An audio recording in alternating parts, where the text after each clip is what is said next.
Moving on to week 2 here, and the question that we're kind of looking at is how did the Bible come together?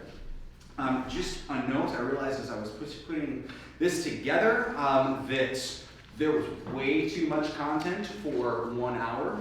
As I mentioned last week, it was going to be a bit of a sprint, so I'm already going to make some changes, and we're only going to kind of today get through the Old Testament of how that came together. And I think next week we'll be able to do both the question of where the New Testament came from, as well as the question of the canon, which is who decided what books go into the Bible. I think we'll be able to cover those next week, so I'm going to punt the question of the New Testament off to next week. And so just know that that's an adjustment that we're making. That should be chapter 4 in your book, the one of the New Testament that most of you should have already read. So really, you should be experts already.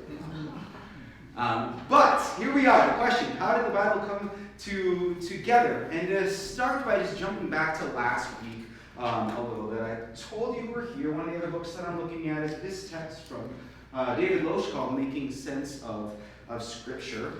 And this is a quote from him. "The Bible is a totally human, totally ordinary in terms of what it is. A collection of confessions made by very human people so gripped by their experience of God that they had to give witness to that experience. At the same time, the Bible is totally divine in terms of what it does, or maybe better in terms of how God uses it to accomplish something extraordinary." So if you remember from last week, we had this conversation about the distinction between where the Bible comes from and what the Bible does. And when we talk about the Bible as the Word of God, we talk about the authority of the Bible, we talk about what makes it the Holy Bible, we oftentimes go to one of those two things. Either the origin is coming somehow in a uniquely divine descended from heaven type of way, which we looked at 2 Timothy, which is the one place where the Bible itself kind of talks about that, and it uses the language of inspired by God to refer to scriptures. So that aspect of where the Bible comes from, and the other aspect of what the Bible does, which is to say how God uses it, as Loesch puts it. And I like the language that he used here of saying, so gripped by their experience of God. And the note that I would just put here is, as much as there's this statement of it being a confession by humans, that human element, it's also very much rooted in an experience of God. So we have both of those components here. And just noting that distinction, the presence of the human and of the divine. And in thinking about this, I invite you for a moment to think about something that you might characterize as an experience of the divine. However you want to define that, but some time where you felt that God was present. You felt God was close. You experienced God in some way. That can be different for all of us. But thinking about that now, and even I'm struggling with the question, did you ever try and communicate that experience to someone else? You had this experience of God. Did you try to communicate it? Have you tried to sort of pass it on to share that in some way? How did it go? They didn't say much.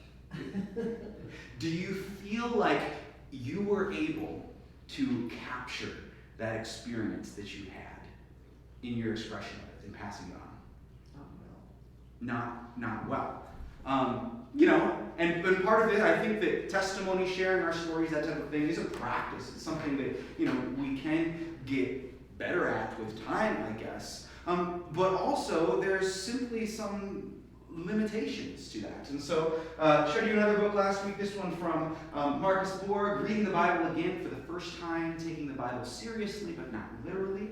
Another one that I've been working with. And this is a quote that he has to kind of speak to that.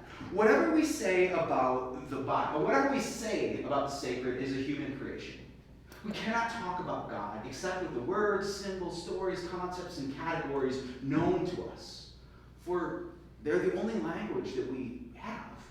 Nevertheless, we also have experiences of the holy, the numinous, the sacred. These experiences go beyond our language, shadow it and relativize it, and I am convinced that the Bible originates in such experiences. So, you can practice your sharing of your experiences of the divine as much as you want. And I do think that you can get better at it. And I think it's actually a good practice for Christians to, go through for their own sake, but also for the sake of others, and actually being able to articulate their experiences as best as we are able. But also, we're going to run into a ceiling in that. Because we're talking about God, and the very nature of God is beyond our human comprehension, and certainly beyond our ability to communicate it with the limitations of our language. I mean, that's not even the language limitation aspect. It's not just even applicable to God, though there's that extra level, but our abilities to simply communicate with one another on those deeper convictions, how we really feel, we run into the limitations of language, but language is all we have.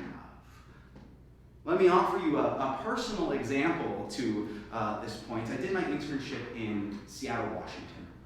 And while I was there, I did have one of the most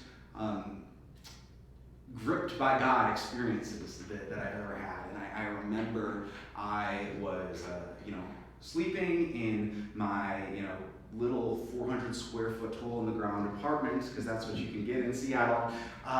And I had the most vivid dream. The dream that now, having had it, I associate with dreams as they appear biblically.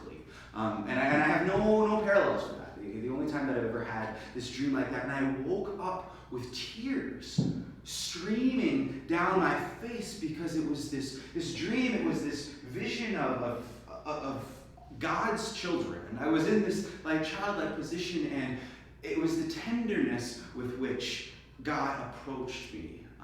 The intimacy of that love that was just overwhelming to me. And part of this vision was looking about and sort of seeing, all of these other children that God cared for in the same way that I was experiencing it. So I woke up from this dream, tears streaming down my face, and I immediately, had this sense of needing to share it. That was the Loesch quote that I said. A collection of confessions made by very human people, so gripped by their experience of God, they had to give witness to that experience. And that's what I felt, so gripped by this experience, in this dream of God's love, that I had to give witness to it in one way, shape, or form. And being a preacher, I happen to have a pulpit. And so in that moment, still lying in bed in the middle of the night, tears on my face, I came to this conviction. I needed to share this, and I was going to put this into a sermon form because it was this beautiful thing that I wanted other people to experience. So, started preparing my sermon with this message, and I knew the limitations of language, and so I decided I didn't want to just sort of describe it. I was in some way, shape, or form, because I do have a little bit of a theatrical streak. I was going to, embody it and try to help people to not just hear it, but to experience it, because I knew the limitations of language. And so we had this congregation that was kind of in the round, and I set it up, and I was going to be able to move throughout the circle, and there was a certain amount of acting that I was bringing into it to try and express it. And, I put a lot of work into trying to get this right, because I had this experience that I really wanted to share. So, the day comes, the sermon, I was a little nervous because I was so invested in it at this point. And I preach it, and I do my thing. And what comes back to me, but the fact that my expression of intimacy, the way that I had talked about, God and God's gentle touch, had triggered in some people traumatizing experiences with sexual violence. That was a long way from what I was going for, and was heartbreaking to me to realize that I had this experience, and I was trying to communicate the love of God that I'd taken from it, and it had gone in such a completely different direction for people. The limitations of language, of images, of the metaphor, of what we actually have available to us to communicate these experiences of the divine. I'm not saying that my sermons are scripture or so inspired, but there's something inherent in the language that us, in the same way that our biblical authors, that's limiting to that. So to give you an image that David Loesch works with to sort of talk about this, we have this event significance medium thing. And he sort of says that we experience life at the level of event. Event is simply the things that happen to us. So if we're thinking about my little story there, an example, it was the dream itself, the actual stuff. And then we take some of the events that we experience, not all, because some we deem to be pretty inconsequential, but we take some of them and we attach meaning or significance to some of those events. And that meaning is always a matter of interpretation, of confession. And so thinking about my example here, I attributed this dream as a divine revelation in a way that not everyone would have interpreted that God-inspired aspect to it. I interpreted, the dream as, this expression of divine love. That was what was being conveyed. That was the significance of it. And so took the event itself, ascribed the significance, and then we have this medium, which is our efforts to communicate it, right? And we can do that in all sorts of different ways. Language, spoken conversation, preaching a sermon. Today it's even more than ever. And we know, for example, that the medium affects the way that significance is conveyed, that any message is conveyed. I get nervous with text messages because I know that my facial expression, my sarcasm, none of that is going to come through. The medium can radically change, the significance as it's interpreted. In my example here, the sermon, my effort, the medium that I had available to me, how I tried to convey the significance that I had drawn from this event, totally let me down and fell flat. And the people that heard it, or at least some of them, I hope that it was a small minority, drew a very different significance from that event. It landed in a very different place from the original event as it was. And so we can think of the biblical text in this same sort of way. That what we're looking at in our scriptures are the efforts of the biblical authors to communicate. That's the medium piece. And we've got it in text form, right? To communicate their interpretation, that's the significance piece, of God's activity in the world. That's the experience. So going back to the beginning, we're assuming here that this is all rooted in some sort of experience of God. That is the starting point. That's the event level. God is present and involved in this.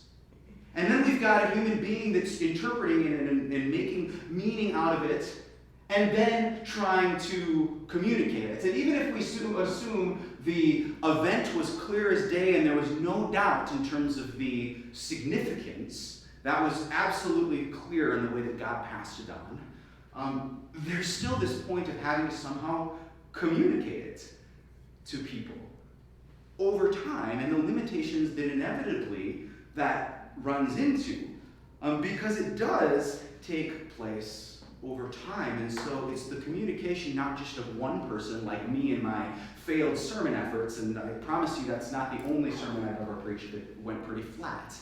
But it's not the effort of one person that we're talking about when we're talking about Scripture. So we're going to look at it in a moment. We're talking about people over thousands of years, generations and generations and generations, trying to pass this significance on. And the other thing that we need to remember when we're thinking about our biblical texts is that the authors weren't trying to communicate with us, as in people living in 2022. We were not the audience in mind. They didn't imagine at the time that they were writing that their words would be canonized and read by people 2,500 years later. I noted that last week that 2 Timothy's talking about Scripture being inspired, but he's not thinking about himself. We later make it into that, and the incredible thing is that in spite of that maybe not being his intention, the words continue to be spoken and quoted by me here 2,000 years later. So God continues to do things with these texts, but it was not the original intention for the authors.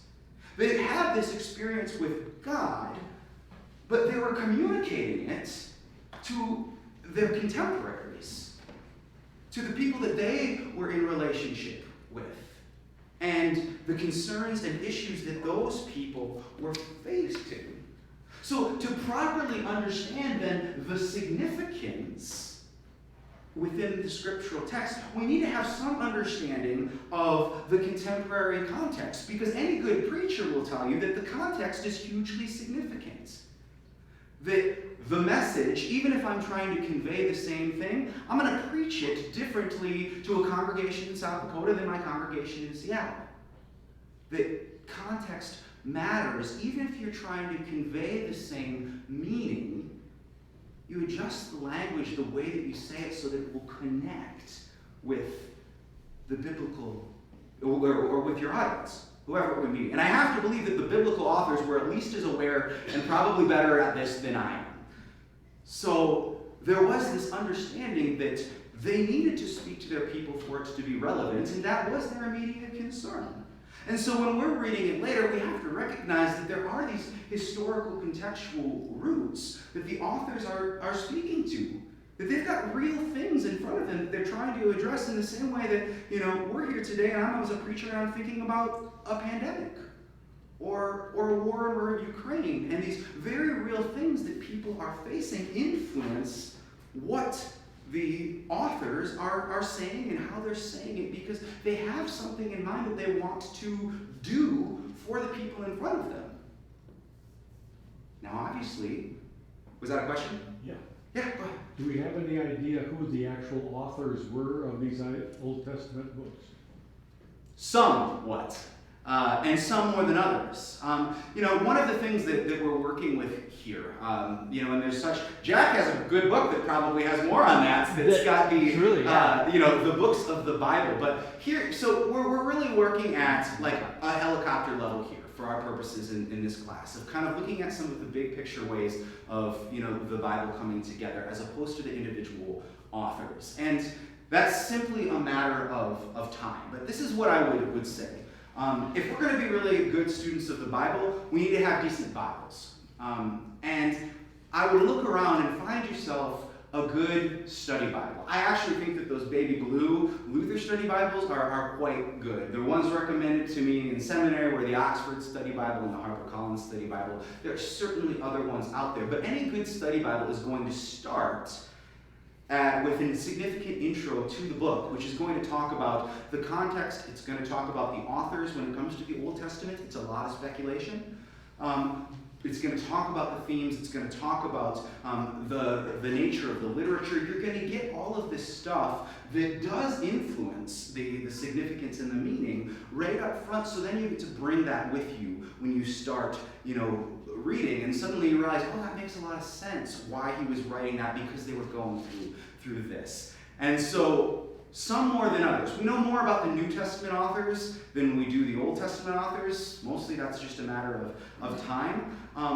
But the way that I would go about that in terms of taking this seriously and looking at it is get yourself a decent Bible.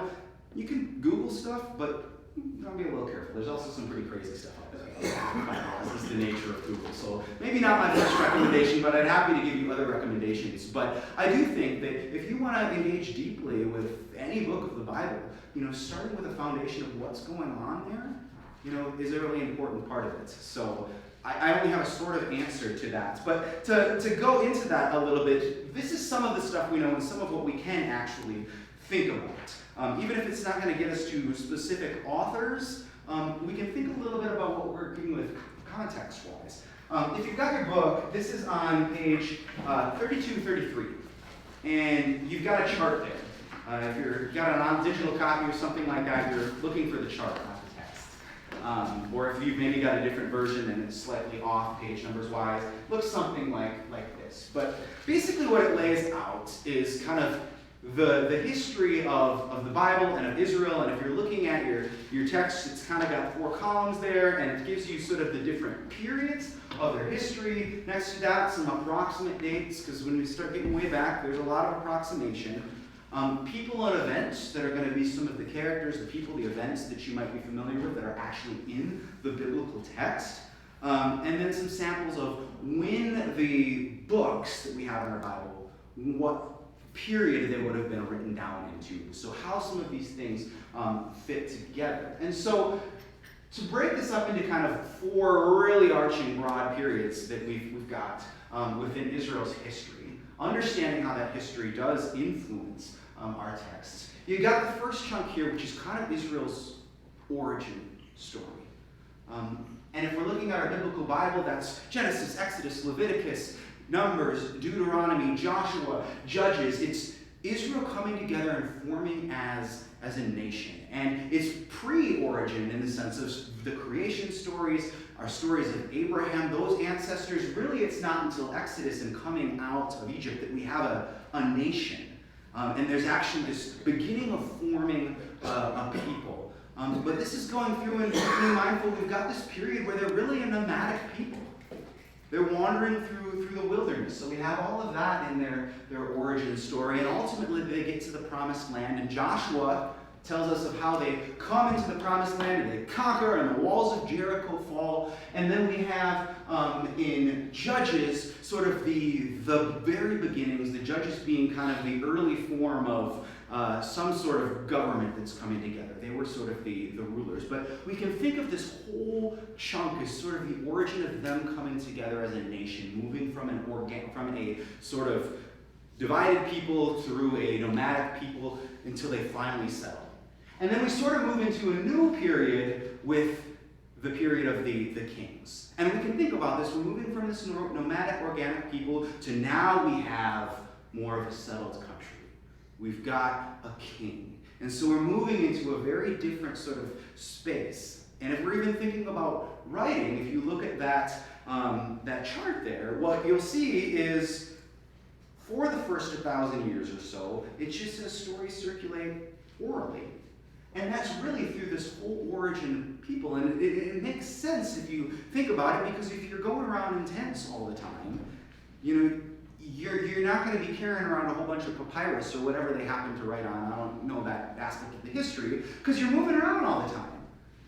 You're a little more on a survival's edge at that point if you're constantly moving, you're gathering food. And, if we're reading the wilderness stories, that's kind of the way that their life was. And that's not the stages which you are necessarily writing down to document stuff. So what's probably happening there is it's people sitting around campfires telling these stories. It's people talking to one another as they walk on their journey through the wilderness. It's parents passing it on to the children, and maybe it's some of it formally put into religious structures or rituals, but none of it's getting written down. And we're talking here about 1,000 years.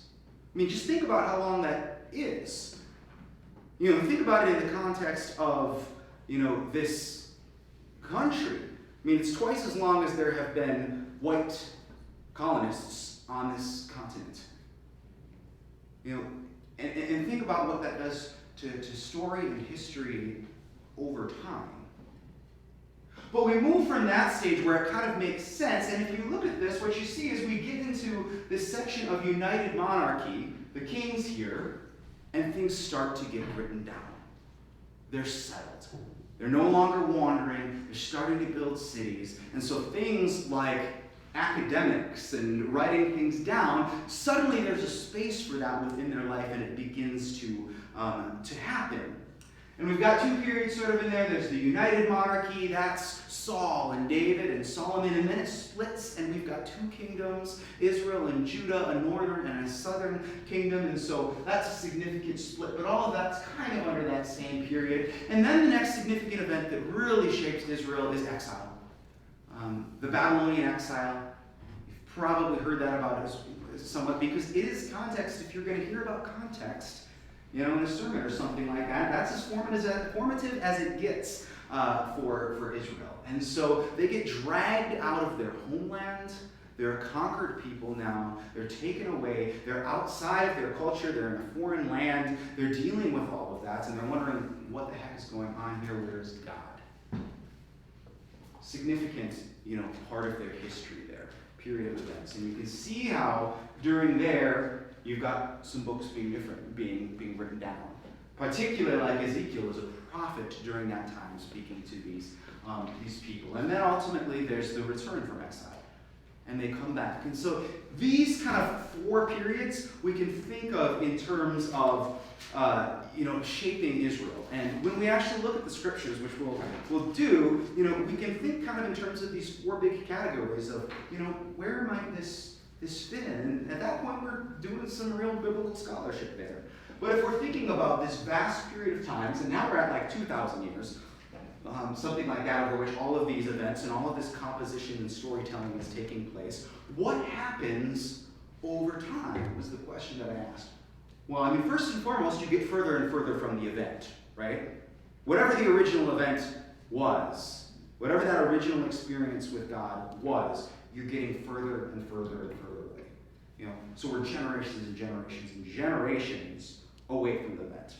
So that's one thing that's changing over the course of the time from when these things happen to when they're getting written down. Obviously, they're still getting told. They're getting passed on in one shape or form, but we're getting farther and farther from the event itself. And they're an oral culture, so their ability to remember and pass things on is way better than ours, but not perfect. So we've got distance from events going on. Another thing that's taking place over time, as we think about this, is what is significant changes. Because what's significant when you are a person wandering in the wilderness is different from what's significant, or seems most significant, when you are a people at your peak and you are conquering folks, which is different from what seems significant when you are conquered and now living in exile, which is different from what seems significant when you're returning and you're trying to rebuild your nation. And we know how this works, that what seemed significant 3 years ago was different than what seemed significant 2 years ago when we found ourselves in the midst of a pandemic. That's real small scale compared to what we're talking about here, but things shift. Shifts the way that you talk about the things that seem important, the things that are meaningful, the things that are your priorities. So over time, what is significant is changing. If we've originally got people telling the story as they're wandering the wilderness, they may be in exile now, they may be telling the story, but what seems important in that story may be something completely different. Because they are completely different. If we're looking at, again, contemporary example, there's a pretty big generational difference within this very room. And values and priorities and the way that we're going to communicate things is going to be different. The mediums that we'll use between texting and emailing and face-to-face and making phone calls, all of those things, it's different. And here we're talking about generations that can fit in a room. We're talking about a very different scale here.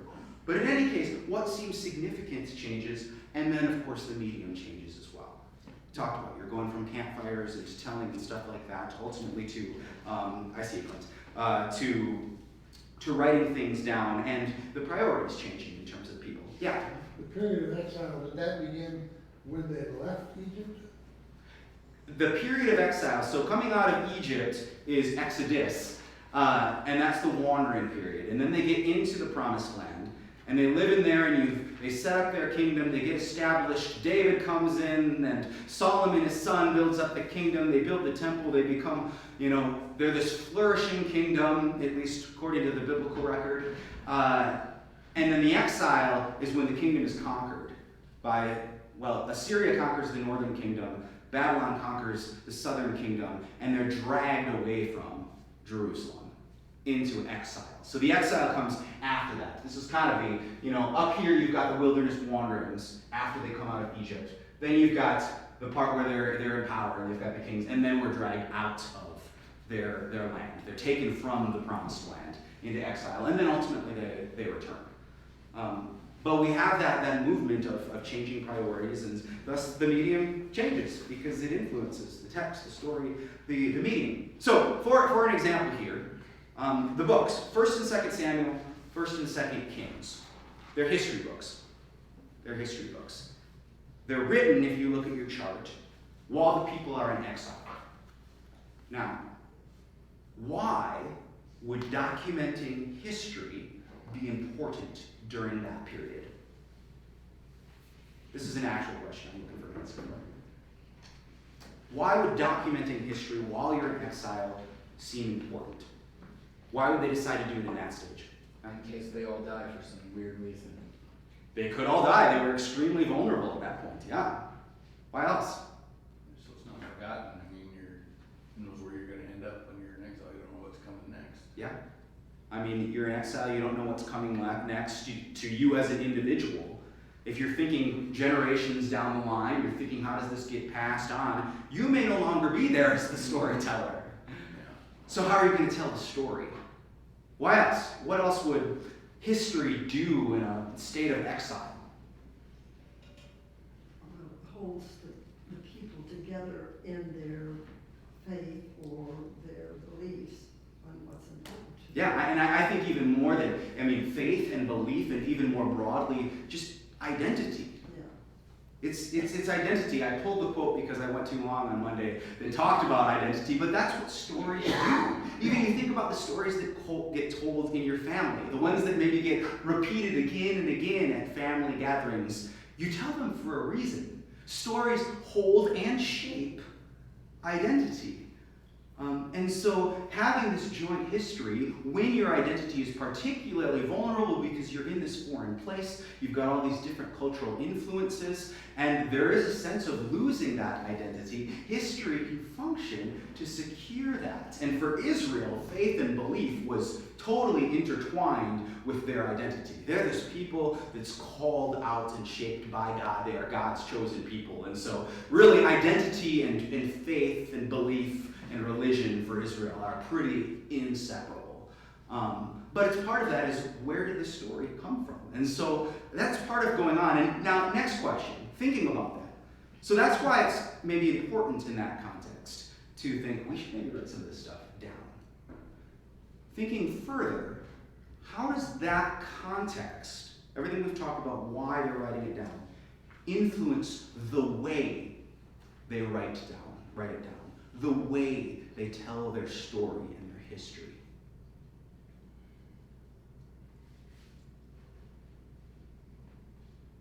Those were the good old days. You're certainly going to end up with some sort of positive spin, right? It definitely looks better than, there's a shine to it. Certainly compared to being in exile and no longer there. So it probably does end up a little bit rose-colored, yeah? What else? I think they were probably concerned about the embellishment. Say more. Well, all the stories are passed on, and every time you hear a story, it gets more embellished. Uh-huh. Somebody adds to it, adds to it, adds to it. And somewhere along the line, somebody's got to say, wait a minute, that ain't the way it happened. Mm-hmm. So we better write this stuff down before it gets more embellished. Mm-hmm. So there could be a concern for the integrity of the story? Definitely. Yeah. I feel like maybe they were writing out of desperation, Say more. sort of kind of thing. Just because, like what's been said, that they were trying to get everything down so that their identity doesn't dissipate into nothing, because they were, conquered, and they have no more place, sort of kind of thing. So they're almost like, let's get this down so we can, I don't know, bond, and then also pass on our, ideas, or just what happens, I guess. When we think about history, and not all of Scripture is history, but here we're talking about this space, and there's plenty that we might characterize as history. History is never just history, right? It's why we have so much argument, even today, over what goes into our history textbooks and what gets taught in history. History shapes not just the past, it shapes the present and the future. Because history is so tied to identity, that the events from the past that we lift up or not shape the present and the future.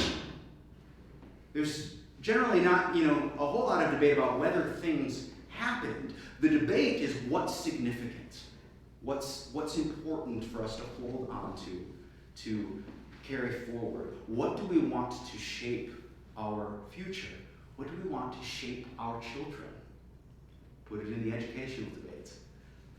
History is never just history. And so even when we're talking about history, it's never just an objective telling of the story and all of the events that happened, because someone is deciding what's significant, what's important and needs to be carried forth, and someone's deciding, that's not significant, and so we can forget about that. I think we realize that people do not always agree on what is significant, but also what's significant is shaped by where you're at and what's going on in the world at the given time. And so what's significant at that moment and gets included in history is shaped by the fact that they're in exile, and that's when they're recording this and recounting that. Which is not to say that things don't have, that there's not accuracy there.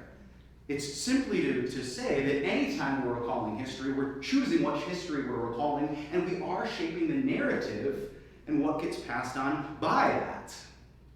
So that's taking place all along the way. Let's look at another example here. So I'm going to give you a text from Isaiah here.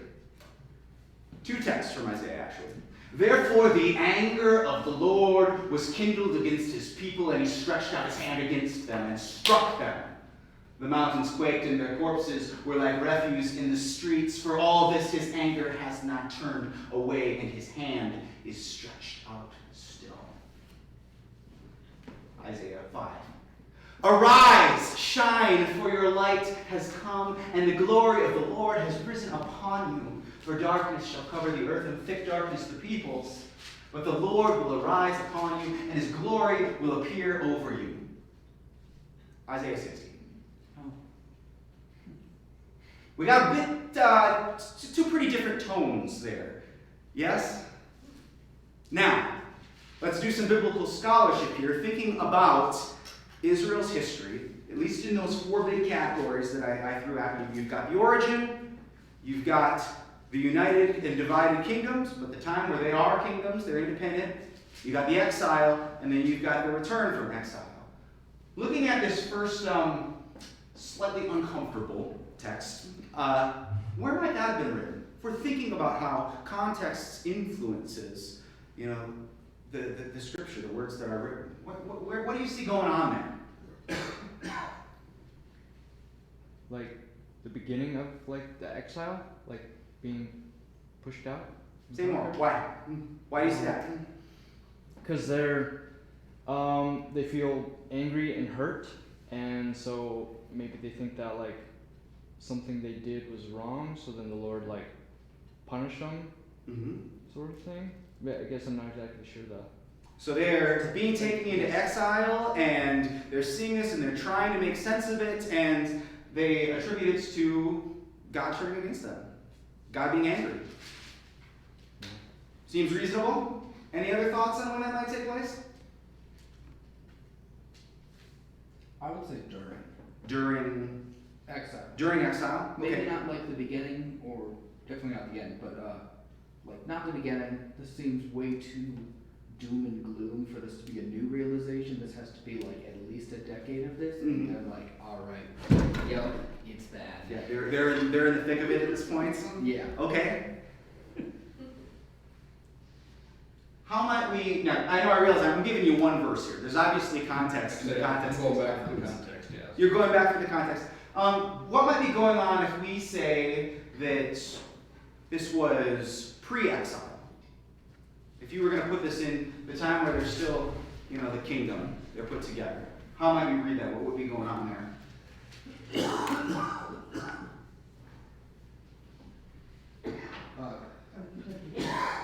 Citing their corpses were like refuse in the streets. Maybe it's before exile, which would mean that they were conquered. Before that, it would probably mean something along the lines of like their society is, the infrastructure is crumbling, things are bad, people are literally dying in the streets, there's just too many rats packed into this maze, it is bad. There's still there, but the writing seems to be on the wall. Like, things are beginning to fall apart. Yeah. Alright, second one. What do you see going on there? Where do you imagine that might have been written?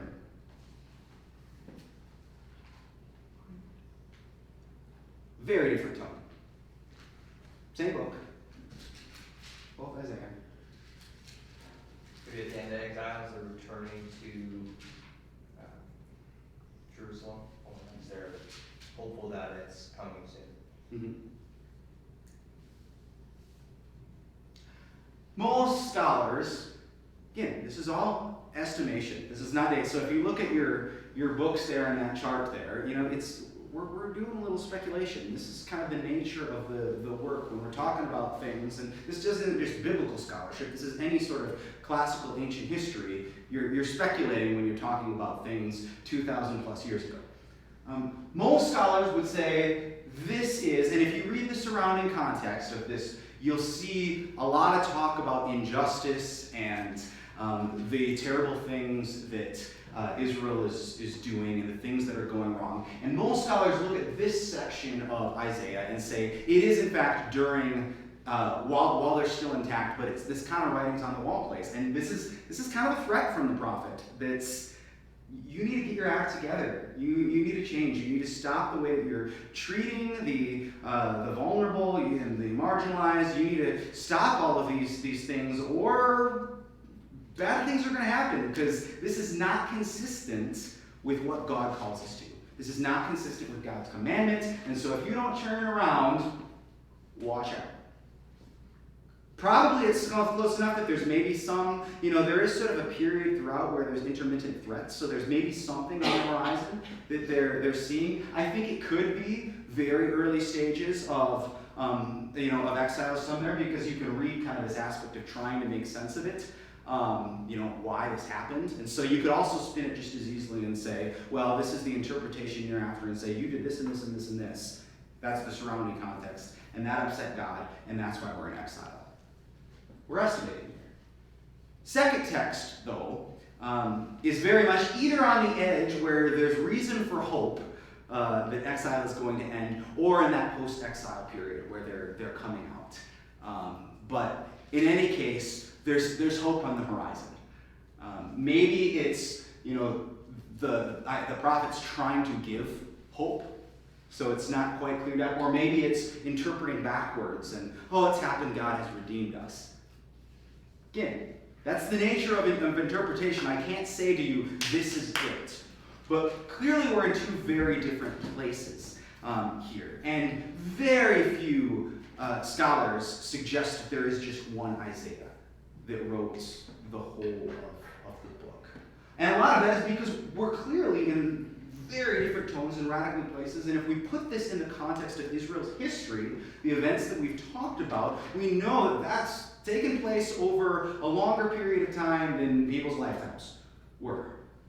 And so most people will look at it and say, all right, we've got at least two. For a long time there was kind of a debate, was it two Isaiahs, is there three Isaiahs, maybe one before, exile, one during exile, one after exile. I read some stuff, and when I took my class on Isaiah, I had the sense that it was just, there were a whole bunch of Isaiahs. It had more of a sense of, there's this Isaiah tradition that people keep speaking out of and contributing to. So it could be, any of these different things. Almost certainly not one. But beyond that, we've got these people that are sort of coming. There was almost certainly an original Isaiah. Probably back at this first, the beginning part may have been the first Isaiah. But then we have people that are building on that tradition. Whether it was people that actually trained under Isaiah, or it was people that sort of adopted kind of his mantle and took it on in a new era as they moved into exile. However that played out, what we have is these different voices over time being drawn together later by an editor, is what takes place there. But in looking at what we sort of actually have in sort of the important thing, in terms of Isaiah, and going back to kind of this way that I framed things last week, we've got the question of where the Bible comes from. 2+ Isaiahs, writing over multiple centuries to address Israel under different circumstances. Corrupt kingdom, exile, post-exile rebuilding, eventually edited together into one text. That's how we got what we currently call Isaiah. Over this period, multiple people ultimately being edited together. What the Bible does, what Isaiah does here, it calls us to repent of injustice and violence and reform corrupt societal systems. That was certainly the tone of the first voice there. And it offers hope in the midst of despair. We're thinking about, and this was last week kind of one of the things that I tried to focus on, the authority of the Bible is being rooted in what the Bible does. The Bible is holy because its ability to continue doing this for us today. This stuff is interesting in my mind. I think it's exciting. I think it's really interesting, and I think that it helps us to understand more deeply what's going on, and in turn, to find more significance and meaning in the text because we understand more clearly what's going on there. But if we're talking about what the Bible does in the way of building up faith, if we think last week what we talked about, of encouraging us, of comforting us, of consoling us, of offering us hope, all of those things, that's happening on this level. It's not rooted in the historical facts. That's not what's drawing us in and offering us comfort and shaping our faith. It's the Bible's ability to continually do things, do this stuff that it did in the first place, and somehow it continues to speak and offer that. Let's look at another familiar example here. 2 texts, creation stories, plural here. Already noted, if we go back, thinking about that chart in the time, that the Pentateuch, if you go back and look at that more closely, you'll see we've got the stories that are circulated just orally for 1,000 years, right? Presumably the creation stories are maybe amongst those that are being circulated in some form or another, but they're getting told. And then after 1,000 years, I think it's more like 950 according to the chart, but again, we're estimating, so 1,000 is fine. They start to get written down. But then, if you keep looking and following that chart, what you're going to see is that even after it got started, after 950,000 years or so, it wasn't written down all at once. It's written down over these different periods. So multiple centuries to actually then bring the whole Pentateuch together in its form as we have today, even after it starts getting written down. So you have all of this circulating orally bit, then it starts getting written down, and then the writing down takes place over centuries and centuries, and these different stages of Israel's existence in and of itself. But this isn't taking place like start to finish, like someone began at Genesis and worked their way through, and then they died and someone else took up the mantle. They're not writing straight through in that sense of Genesis to Deuteronomy. It's taking place, and we're getting little bits that are written, and again, they're later going to be woven together as an editor. And so here we have Genesis 1. This is the creation story. The very end of it, in the beginning, God created the heavens and the earth, and the first day, and it was good. The second day, and it was good. The third day, and it was good. The fourth day, and it was good. The fifth day, and it was good. The sixth day, and it was good. And on the seventh day, God rested. That's Genesis 1. That version of the creation story, this is how it ends. Elohim saw everything that he had made, and indeed it was very good. And there was evening, and there was morning, the sixth day. Thus the heavens and the earth were finished in all their multitude, and on the seventh day Elohim finished the work that he had done, and he rested. Genesis 2 and 3. That's your Adam and Eve creation story. Here, this is the end of that one. Well, you know that story, Adam gets put in the garden, and there's the animals and stuff like that. By the sweat of your face you shall eat bread until you return to the ground. For out of it you were taken. You are dust, and to dust you shall return. Therefore Yahweh sent him forth from the Garden of Eden to till the ground from which he was taken. Now I included the names there, Elohim and Yahweh, because it is one of the distinctive features. There are other lesser things that we look at that kind of cue us in that these weren't written by the same person. They're using completely different names to refer to God. They both mean God, they're different names, and we can find them throughout the Old Testament. And interestingly, it's kind of one of the ways that we can trace some of the different authors. That if you read through it and you're delving into the Hebrew, you will find yourself at different points flipping back and forth.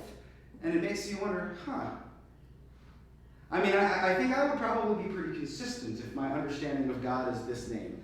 And so it's one of those cues that we look at and say, do we just switch authors? And then we start looking for other seams there. So you've got the different names for God that get used, and it's throughout Genesis 1. Elohim is used throughout Genesis 2 and 3. Yahweh is used. But there are different things. The stories, if we think about them, they've got different points of emphasis. Genesis 1 is very much the goodness of creation. Repeats it again and again, and it was good, and it was good, and it was very good.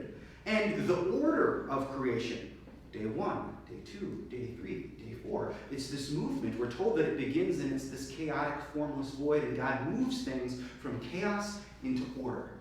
That's Genesis 1, and it's creation as a whole. If we think about Genesis 2 and 3, on the other hand, Genesis 2 and 3 is very focused on humanity. There are other pieces. The animals get named, they're present, though even the animals are named by human beings. There's no talk about how the rest of it was created. We're just told that there's a garden there. The focus of Genesis 2 and 3, that story, is very, very much on human beings. They are the center of it. So we look at that. Okay, we've got some different things that these stories are deeming to be significant. One's looking at the creation of the universe and this order and things. The other one is looking at human focus and very concerned with the fall, with human sinfulness, with how we got to this place of things not being very good. The focus, the concerns are different within these two stories, and it's also worth noting that there are contradictions between the two of them. Notably, in Genesis 1, human beings are created last, on the 6th day. In Genesis 2, they're first. In Genesis 1, men and women are created simultaneously on the 6th day. In Genesis 2, the creation of women comes later. There are similar things, but those are pretty major contradictions that we have going through. Another thing that we look at and say, something's going on here. Something's going on here that we should probably make note of. But when we look at any of these given stories, and the questions that we really should be asking, I think, is why did they tell these stories? That's kind of what I invited you to think about with 1st and 2nd Kings, or 1st and 2nd Samuel and 1st and 2nd Kings. Why were they telling these stories? We can ask the same thing about Isaiah. Why were they telling these stories? We talked about this, a little bit. Why did they tell these stories, these creation stories? What was their significance? And I think those questions, they really bring us to the heart of the text. If you remember that model where it had the events themselves, then significance, then medium, I think the most important level there is the level of significance. That's the level that we live at. Not the events, but the meaning that we make of the events. Not the way that the event is written down, but again, the meaning that we make of any given event. So why were they telling these stories? What was the significance of them? All right, your turn to do a little biblical work here. What connections can you make between our creation stories and our Israelite history? I'll tell you that the general consensus is that, I don't have the stories up here anywhere, that Genesis 2 or 3, Yahweh, Adam and Eve, is the older of the two stories. Genesis 1 is the more recent, though can't talk about something as particularly recent. But the Genesis 2-3, that story is older, was written first. Anyone want to take a stab at Jack? So, yeah, coming from oral tradition, then starting to write it down. Probably lots of years of just philosophy and different philosophies and people observing themselves and other people and other things. And I guess we can see in the past how generally humans tend to put themselves at the center of the universe, like Earth, and then, so I guess like us. So therefore, yeah, we humans were created first. Mhm. First it was us, then things were given to us and put here for us to interact with, Mhm. because we are smarter and more advanced than Mhm. seemingly everything we can see and interact with. Mhm. So, we were probably the main thing. Mhm. And then, as time went on and philosophy built on other philosophies and whatnot, and people had conversations about this and shared different perspectives, I don't know, maybe somehow they came to see that other beings were more primitive, I suppose. So, oh wait, maybe, or like, like where did the sky come from? Where did the ground itself come from? It Now, had I to think be, one it thing had that to be you're there doing- before I was there. One thing that you're doing is you're comparing them side by side. Yeah, Because I put them side by side on a TV screen for you, so it's pretty natural. The chronological. The sort of thing, chronological putting order, two in a way first and that's- then one. Let me give this to you. I'm kind of put you on the spot there, but if we think about the Eden story, and think about that being written first within the space of, I skipped a couple slides unintentionally, but here we are. In any case, Eden ends up paralleling the Promised Land. If we think about Israel coming into the Promised Land after all of that wandering, ending their nomadic thing, they come in with this promise that if you obey my commands, then you're going to stay in this good, beautiful, fruitful land flowing with milk and honey. If you disobey and break the covenant, then bad things are going to happen and you'll lose this land. Does that sound at all like the story of the Garden of Eden? Live in this fruitful green land. Obey this one commandment that I gave you. And if you don't, then you're going to get, kicked out of there. So most people kind of will look at that story and think, okay, that kind of parallels them living in the promised land and the promises there. And there's a certain threat to that story if you read it in that. It's or else. Follow this, or else. There are consequences to that disobedience. That Adam parallels God's covenant with Israel. So that kingdom period. And in or just after exile, you've got the people here, right? We've talked about the struggle for identity, how they're losing it, and one thing that became really important was the distinctive ritual practices that that they had. We got all that stuff in Exodus and Leviticus and Numbers, Deuteronomy. You get all sorts of crazy laws and stuff like that we find it hard to find much of relevance there for our purposes. But if you're a person whose culture is in danger of being lost, then following those types of rules that are distinctive to you as a people, like telling history, as we talked about, is a way of maintaining identity. Far more significant. And so, generally we think that story, that's kind of what's going on there. That's why there's all of this order to it. And that's why there's that emphasis on God resting on the Sabbath, because that was a hugely defining practice for Israel, to rest on the Sabbath. And so that's this huge emphasis within the story, because it's a huge emphasis amongst these people that are trying to either maintain an exile or maybe post-exile they're trying to rebuild. But forming identity is a central thing there. And so that's some of what we think is going on in these stories, but you can see how the telling of the story, the points of emphasis are shaped by the context. And to wrap up slightly, thinking about that story again, where the Bible comes from. 1,000 years of oral tradition.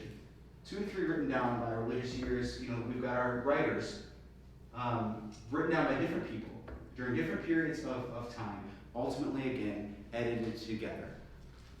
Now, what is it trying to do?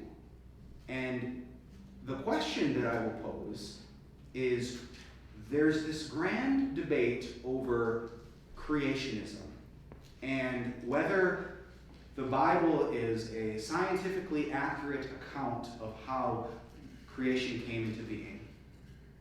I would ask, did the authors ever intend to give a historically accurate account of creation? Is that what we imagine these priests and theologians set out to do in the midst of their context? They wrote down their current thoughts and feelings. I mean, it certainly would have taken place within their understanding of the universe as it was, but I would question, was that even the aim? Was that the primary concern, to document how they imagined it happened? Or are you using this story to do something else? To convey other significant truths about the nature of God, humanity, creation, and our life together, because you can delve into those creation stories, either one, and find all sorts of deep truths that Christians would claim to be divine truths inspired by God. Colby? Are you asking us to recontextualize what we know about early Genesis less as an actual, this is what happened, and more as a closer to historical fiction, sort of a... I'm going to the place of, the question is, what are they trying to do? What is significant within these stories? That's where we started kind of with that, and why I offered that. The question of significance being what the important thing is. And within these texts, as we think about them, these creation stories in particular, is the significant part the documentation of how it happened, factually? Is that was significant? Or were there other more primary concerns and that the authors were trying to work with? Contemporary biblical scholarship does not read these stories as historically factual accounts of the world's beginnings. Instead, it sees them as ancient Israel stories of the world's beginnings and interprets them as profoundly true mythological stories. Myth would be the genre that I would put them in. Myth not as being false belief or inaccurate, more as like poetry plus. That you're conveying these deeply profound truths through story and metaphor. That's what I mean by myth, what religious scholars mean by myth, not like mistaken beliefs. Like myth is a means for conveying deep truths through story. Because their purpose is not to provide a factually accurate account of the world's beginnings, it's beside the point to argue whether they are accurate or mistaken factual accounts. It's just like, I don't believe that the land and the water separated in one day. Mm-hmm. But who cares? It's not really important. And I think that's the point, and this is where I want us to land, with this distinction between facts and truth, that they are not one and the same. That we all hold on to deep truths that we can't prove, factually. And the primary biblical concern, jumping back all the way up to that, sort of model that I showed you at the very beginning, is meaning and significance. It's conveying meaning and significance that did change over time. It's speaking to people to meet their needs, to offer hope and encouragement or challenge. That's the importance, not factual accuracy. That was never the point. The Bible can be profoundly true and not historically factual. And part of that is, the main part of it is that it's not setting out, in many cases, to be historically factual. That's not what the authors are trying to do. The authors are far more like pastors trying to speak to their people than they are scientists or historians. Their concern was the people and caring for them. And thus, the Bible does not need to be factually accurate in order to be God's truth. Facts, truth, distinct. Sort of in the Enlightenment, through that process, we ended up conflating a little bit. It hasn't always been like that. But I want to leave you with that distinction to think about. Facts versus truth. And how truth transcends and isn't dependent upon factual accuracy. How there's a difference there. Because what that does is that opens all sorts of doors in terms of, reading the Bible. And it really helps us get through some of those points that we're like, that doesn't make sense at all. Because we're not looking to the Bible to provide all of the factual details and the evidence of all these things. We're searching for far deeper truths. And I think that is the level on which the Bible has always spoken. That's why the Bible continues to be, used and referenced and for thousands of years now. It's why we're sitting here talking about it today. Not because it is a factually accurate historical account, but because of the deep truths that it conveys, the truths that provide life for people, that offer hope and encouragement and direction. That is the level on which I believe that God is present and working through Scripture, on that level of significance and meaning and deep truth. And I hope that by the end of this we don't feel so neat, we don't get tripped up on some of the factual details, because that's not the point. The point is the deep truths and what they offer us as people of faith. The way that they can shape us, our lives, and the world around us.